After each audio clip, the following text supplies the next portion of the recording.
मुझे लगता है, मुझे तो पहले से लग रहा है, इसमें क्लियरली लिखा है, देखिए कितना अच्छा आर्टिकल लिखा है हिंदू ने। मतलब प्रधानमंत्री जी जो हैं डायरेक्टली राफेल कंपनी और फ्रांस की सरकार के साथ नेगोशिएट कर रहे हैं।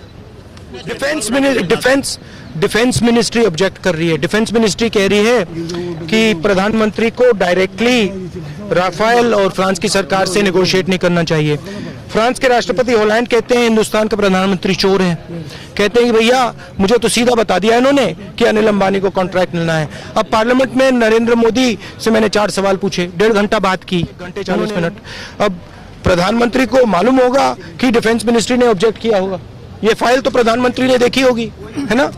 तो इसके बारे में प्रधानमंत्री ने क्यों नहीं बोला अपने भाषण में? सुनिए, अपने भाषण में प्रधानमंत्री ने ये नहीं क्यों बोला कि देखिए डिफेंस मिनिस्ट्री ने ऑब्जेक्ट किया था और डिफेंस मिनिस्ट्री के हर अफसर ने कहा था कि प्रधानमंत्री डायरेक्टली नेगोशिएट कर रहा है। हर अफसर ने कहा था कि सॉवरेन गारंटी प्रधानमंत्री ने कैंसिल की।